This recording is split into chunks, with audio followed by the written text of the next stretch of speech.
ازيكم عاملين ايه؟ يا رب تكونوا بخير وبصحه وعافيه. التوم لا غنى عنه في المطبخ. طبعا ده موسم التوم وكده قبل شم النسيم ولسه التوم طري. انا جبت كميه من التوم وهفرمها في الكبه. انا بفرمه في البيت بصراحه، ما بفرموش بره. بنضفه ازاي بقى هوريكم. انا طبعا شايله، خليت الراجل شال لي الحاجات الطويله دي. بعمل كده هو لسه طري اهو. بيتحط بقى في علبه، وجايبه طبعا توم معلقاه في الشباك عشان ينشف. يعني ببقى عندي المفروم وعندي الناشف. التوم يا جماعه لا غنى عنه في كل بيت. انا بعمل التوم في الكبه عندي. بعمل ايه بقى في الراس دي؟ بروح عاملاها كده اهو، كاني بقور حاجه عشان ما اشيلهاش كلها واكل التوم منها. يعني بفحرها عشان عفوا ما هدرش، يعني اهو عشان ما هدرش توم بالطريقه دي. طبعا كل ده هيتغسل اهي زي الفل. بروح شايله دي كده. اعمل معاكم كمان واحده. ممكن ده كمان الحاجات دي بضربها لوحدها. الاخضر ده بضربه لوحده، بعمل مثلا عليه كمون، دقات سمك، الحاجات دي ما برميهاش لان هو لسه التوم طري جدا ما نشفش. وسعره حلو يا جماعه. لما ما بيبقاش ما بنبقى مش عاملين توم بيبقى غالي جدا. لما بينشف وبيبقى مش في الموسم بتاعه اهو.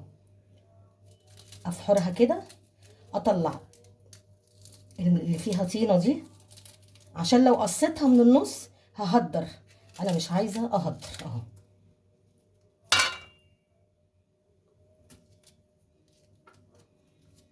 طبعا انا لازم عشان في طينه هغسله وبعدين انشفه وبعدين اضربه اهو زي الفل. طبعا انا هخلص كل الكميه ونرجع تاني مع بعض. اهو يا جماعه التوم غسلته ونضفته وصفيته زي الفل، بسم الله ما شاء الله، وطري جدا. هضربه في الكبه اهو ونرجع نشوف هنعمل ايه مع بعض.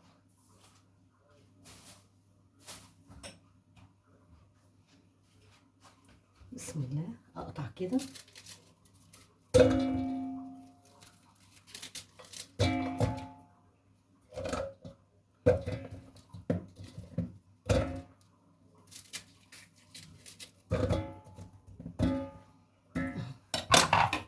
جزء جزء كده.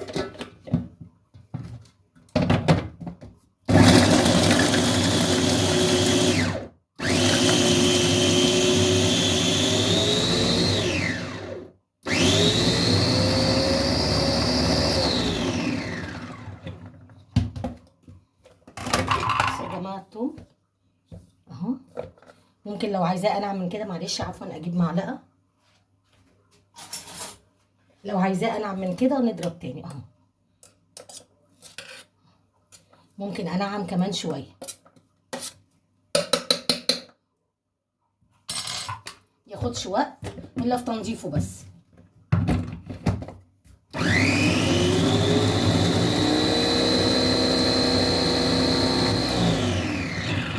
طبعا انا هضرب الكميه كلها.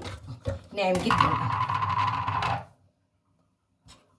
عايزه تنعمي اكتر نعمي اهو.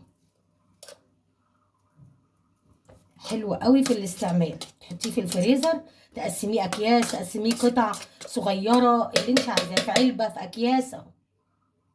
طبعا انا هخلص كله واوريكم في الاخر انا بحفظه ازاي او بشيله ازاي. اه يا جماعه التوم كله اتفرم. طلعوا كده شويه دول. هعمل ايه؟ بصوا ابيض وزي الفل ازاي. عن تجربه سنين والله بعمله، بستعمله كده. هحط ملح واحط شويه زيت اهو.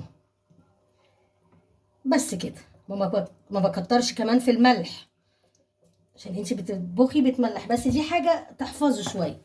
هو مادام بيتشال في الديب فريزر. ادي زيت اهو،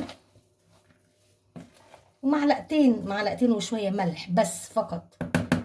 احضر الملح وارجع لكم. خلاص حطيت الملح والزيت وقلبته وعبيته في العلبه دي اهو. التوم المفروم يا جماعه لا غنى عنه. التوم في كل مطبخ استحاله. التوم والبصل نستغنى عنه اهو. التوم حطيته، دول كانوا 3 كيلو توم. طبعا ال 3 كيلو بيبقوا موزونين بالعيدان بتاعتهم بكده. فانا الراجل عني العيدان، وانا جيت هنا قصيت برضو اللي ملوش لازمه ونضفته، فما بيبقوش 3 كيلو. انما ال 3 كيلو اللي انا جايباهم عملوا العلبه دي، وهم مش 3 كيلو بعد التنظيف. فرمته كويس وحطيت ملح وزيت، معلقتين ونص ملح، وحوالي عن 3 معالق زيت بس، واحطه كده في الفريزر. بعمل علب من ده كتيره جدا وبشيلها في الفريزر. عندي التوم المتعلق على البلكونه بستعمله، فده بيقعد معايا فتره كبيره. عملت معاكم التوم المفروم في البيت على الكبه باسهل طريقه، وحلو جدا وناجح، وبتاخديه في الاكل، في الملوخيه، في السمك، في البدنجان المخلل، وتعملي ممكن تعملي خلطات. بعملها من العيدان الصغيره دي بالكمون بالملح بالشطه، بعملها للبدنجان المخلل للبابا غنوج. بتقدري ما ترميش منه اي حاجه اهو. يا رب الفيديو يعجبكم، ما تنسوناش في اللايك والشير والسبسكرايب. دمتم بخير، والقاكم ان شاء الله في فيديو جديد.